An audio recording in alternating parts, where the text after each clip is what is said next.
Day by Day. Lo que sucede en su mente cuando desapareces.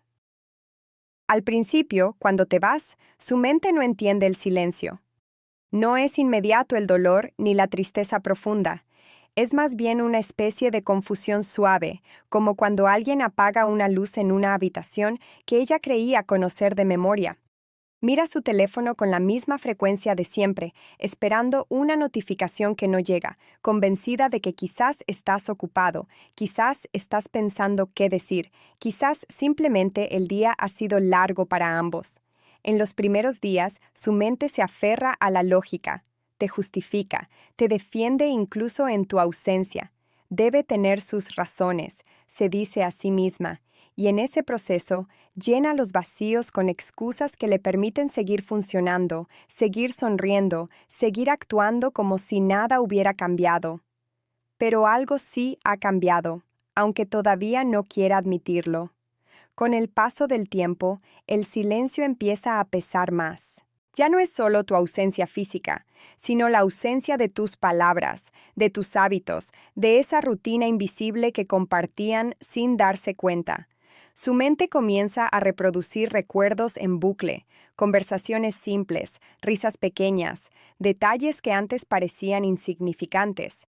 Y ahora, esos detalles se convierten en pruebas de algo que ya no está. Empieza entonces una etapa más compleja, la duda, no sobre ti, sino sobre ella misma. Se pregunta si dijo algo incorrecto, si pudo haber hecho algo diferente, si en algún momento te empujó sin querer hacia la distancia. Su mente busca control en lo que ya no lo tiene, porque aceptar la incertidumbre duele más que inventar explicaciones. Después llega la aceptación parcial, aunque no sea consciente. Ya no revisa el teléfono con la misma frecuencia, no porque haya dejado de esperarte, sino porque su mente empieza a cansarse de esperar sin respuesta. Y en ese cansancio se abre un espacio extraño, el de empezar a imaginar una vida donde tú ya no eres parte del día a día. Pero incluso ahí no te olvida. Solo aprende a pensar en ti de otra manera. Ya no como presencia constante, sino como recuerdo intermitente. Y en esos momentos de calma aparente, su mente aún te busca en lo cotidiano. Una canción, un lugar, una frase que tú dirías. Porque cuando alguien desaparece, no lo hace de la mente de inmediato. Se va lentamente, pensamiento a pensamiento, hasta que un día la ausencia deja de ser una herida abierta y se convierte en una sombra silenciosa que ya no duele igual, pero que nunca termina de irse por completo. Hay 3 ideas claves sobre lo que sucede en la mente de una persona cuando alguien desaparece de su vida sin explicaciones claras. Primero, aparece la confusión emocional inicial. La mente no interpreta la ausencia como una pérdida definitiva, sino como una interrupción temporal. Se activan mecanismos de espera, de justificación y de negación suave. La persona continúa su rutina, pero con pequeñas grietas internas. Revisa el teléfono con frecuencia, repasa conversaciones recientes y busca señales donde no las hay. En esta etapa, el cerebro intenta protegerse del dolor construyendo explicaciones que suavicen la realidad. Segundo, surge la fase de cuestionamiento interno. La ausencia ya no es solo externa, sino psicológica. La persona empieza a analizarse a sí misma, intentando encontrar errores, palabras mal dichas o acciones que pudieron provocar la distancia. Esta etapa es peligrosa porque transforma la pérdida en culpa.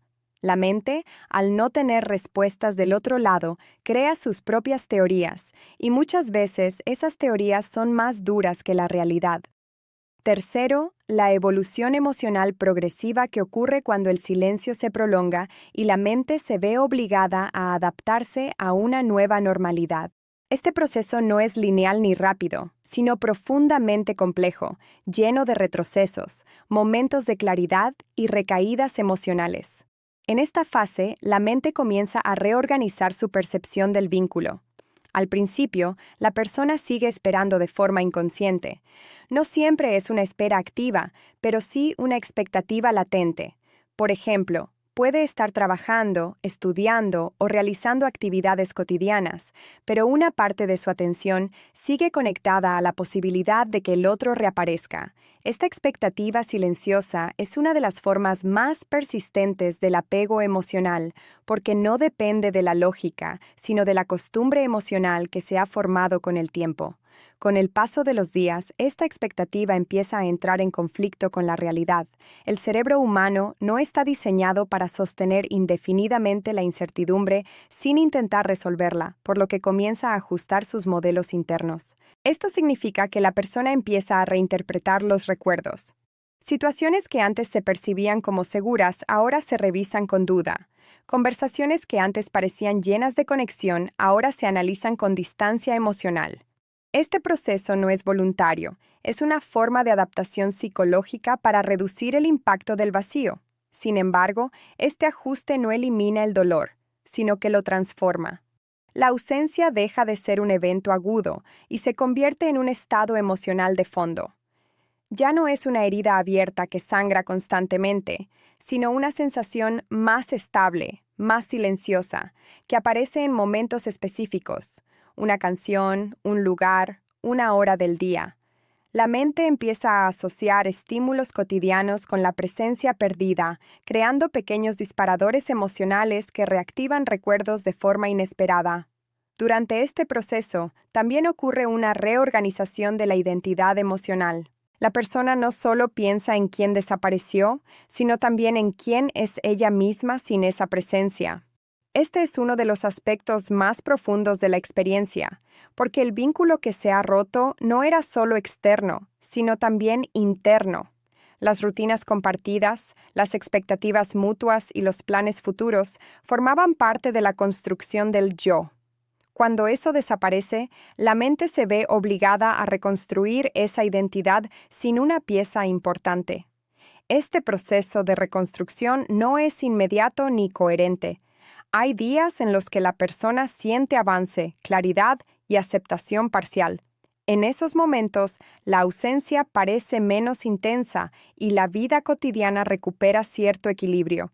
Pero también hay días en los que todo retrocede, donde un recuerdo o una emoción inesperada reabre el ciclo de preguntas y nostalgia.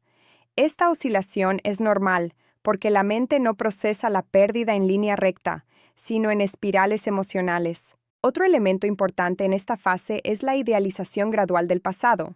Con el tiempo, la mente tiende a suavizar los aspectos negativos de la relación y a resaltar los positivos. Esto no significa que la persona ignore la realidad, sino que su memoria emocional filtra los recuerdos de forma selectiva. Este fenómeno ocurre porque el cerebro busca sentido y consuelo en lo que ha perdido, especialmente cuando no hay cierre emocional claro. Sin embargo, esta idealización puede dificultar la aceptación plena, ya que mantiene viva una versión emocionalmente perfecta de algo que ya no existe. A medida que el tiempo continúa, la mente empieza a construir nuevas referencias emocionales. Esto no implica olvidar, sino reorganizar el lugar que ocupa la persona ausente en la vida interna. Los pensamientos ya no giran constantemente alrededor de la ausencia, sino que comienzan a integrarse dentro de un contexto más amplio de experiencias. La persona aprende a convivir con el recuerdo sin que éste domine cada momento del día. Este cambio no es consciente ni forzado. Es el resultado de la capacidad natural del cerebro para adaptarse a la pérdida. La neuroplasticidad emocional permite que nuevas conexiones se formen, que nuevos intereses aparezcan y que la atención se redistribuya hacia otras áreas de la vida. Sin embargo, esto no elimina completamente la huella emocional. Simplemente la transforma en algo menos invasivo, más integrado. En este punto, la mente ya no busca respuestas con la misma intensidad. La necesidad de entender por qué ocurrió la desaparición pierde urgencia, aunque nunca desaparece del todo. En su lugar, surge una forma diferente de relación con el recuerdo, menos dolorosa, más distante, pero aún presente. La ausencia deja de ser un problema por resolver y se convierte en una parte de la historia personal. Con el tiempo, incluso los momentos de nostalgia cambian de naturaleza. Ya no son solo dolorosos, sino también reflexivos. La persona puede recordar sin sentirse completamente atrapada en la emoción. Esto indica que la mente ha comenzado a integrar la experiencia en su narrativa personal. No significa que todo esté superado, sino que el impacto ha sido procesado en diferentes niveles. Finalmente, lo que ocurre en la mente no es un olvido, sino una transformación continua del vínculo interno. La persona desaparecida deja de ocupar el centro emocional, pero sigue existiendo como una referencia lejana, como una memoria que ya no define el presente, pero que ayudó a moldearlo. El segundo punto, el cuestionamiento interno que surge tras la desaparición de alguien importante, es uno de los procesos más intensos y psicológicamente complejos que experimenta la mente humana. No es simplemente pensar qué salió mal, sino una exploración profunda, muchas veces obsesiva, de cada interacción pasada, cada palabra dicha y cada silencio compartido. La mente, al no recibir respuestas externas, se vuelve hacia adentro y comienza a buscar explicaciones en sí misma, incluso cuando no existen. Al principio, este cuestionamiento aparece de forma sutil. La persona no se da cuenta de que está entrando en este ciclo. Solo nota que empieza a recordar momentos específicos con más frecuencia, especialmente aquellos que ahora, con la ausencia presente, adquieren un significado distinto. Una conversación normal puede transformarse en una escena analizada repetidamente, buscando un matiz, una intención oculta o un error propio. El cerebro humano tiene una tendencia natural a buscar patrones y causas, y cuando algo emocionalmente importante se interrumpe sin explicación, esta tendencia se intensifica. En esta etapa, la mente empieza a construir una narrativa interna donde el control parece posible. Si el otro se fue sin explicación, entonces debe haber una razón que pueda ser descubierta. Y si puede ser descubierta, también puede ser entendida o incluso evitada en el futuro. Este mecanismo es una forma de protección psicológica. Es más fácil creer que hubo un error corregible que aceptar la incertidumbre absoluta de la desaparición. Sin embargo, este intento de encontrar sentido rápidamente se convierte en una espiral emocional. La persona empieza a revisar no solo los hechos, sino también su propio comportamiento con un nivel de detalle excesivo. Pequeños gestos que antes parecían irrelevantes, ahora se convierten en posibles causas de la distancia. Un mensaje enviado con retraso, una respuesta corta, un momento de distracción durante una conversación, todo puede ser reinterpretado como un posible punto de ruptura. Este proceso de autoanálisis no es objetivo. Está influenciado por la emoción, especialmente por la tristeza y la ansiedad. La mente no evalúa los recuerdos como un observador neutral, sino como alguien que intenta reconstruir un rompecabezas con piezas incompletas y emociones intensas. Esto hace que muchas interpretaciones sean más duras de lo que realmente fueron los hechos. Con el tiempo, este cuestionamiento interno puede transformarse en culpa. La persona empieza a asumir responsabilidad por la desaparición del otro, incluso sin evidencia clara. Esta culpa no siempre es consciente. A veces se manifiesta como una sensación constante de incomodidad o de algo mal hecho. Otras veces aparece en forma de pensamientos repetitivos como si hubiera dicho algo diferente, si hubiera actuado de otra manera, o si hubiera entendido antes. Este tipo de pensamiento es particularmente persistente porque no tiene una respuesta definitiva. No hay forma de comprobar si una acción diferente habría cambiado el resultado. Por lo tanto, la mente queda atrapada en un ciclo de posibilidades infinitas que nunca pueden resolverse. Este fenómeno se conoce en psicología como pensamiento contrafactual y es especialmente común en situaciones de pérdida sin cierre. A medida que este ciclo continúa, la percepción de uno mismo empieza a cambiar. La persona ya no se ve solo como alguien que ha perdido a otro, sino como alguien que pudo haber causado esa pérdida. Esta transformación de la identidad emocional es uno de los aspectos más delicados del proceso. No solo duele la ausencia del otro, sino también la imagen deteriorada de uno mismo. En este punto, la mente puede empezar a sobrecompensar. Algunas personas intentan encontrar pruebas de que no fueron responsables, revisando mentalmente interacciones en busca de señales de normalidad. Otras, en cambio, refuerzan la autocrítica, convencidas de que si analizan lo suficiente, encontrarán el error exacto. Ambos caminos mantienen la mente atrapada en la misma dinámica, la necesidad de explicación. Sin embargo, hay un momento gradual en el que este cuestionamiento empieza a perder fuerza, no porque se encuentre una respuesta, sino porque la mente se agota del mismo ciclo repetitivo. El cerebro humano no puede sostener indefinidamente una búsqueda sin resultados. Con el tiempo, la intensidad del autoanálisis disminuye, aunque no desaparece por completo. Durante este proceso, también ocurre algo importante. La persona empieza a observar la situación desde una perspectiva ligeramente más amplia.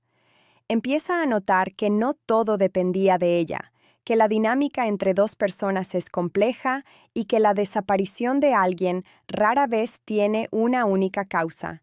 Esta comprensión no es inmediata ni emocionalmente completa, pero comienza a debilitar la idea de responsabilidad absoluta. Aún así, la culpa puede reaparecer en momentos inesperados. Un recuerdo, un lugar o incluso una emoción similar a la vivida durante la relación puede reactivar el ciclo de autoevaluación. Esto demuestra que el proceso no es lineal, sino cíclico. La mente puede avanzar hacia la aceptación en algunos momentos y retroceder hacia la duda en otros. Con el paso del tiempo, el cuestionamiento interno empieza a transformarse en reflexión más que en autocrítica. La diferencia es sutil pero importante. Ya no se trata de buscar culpables, sino de entender experiencias. La persona empieza a analizar lo ocurrido no como un error personal, sino como una experiencia emocional compleja que involucró a dos individuos con sus propias historias, limitaciones y decisiones. Este cambio no elimina el dolor, pero lo modifica.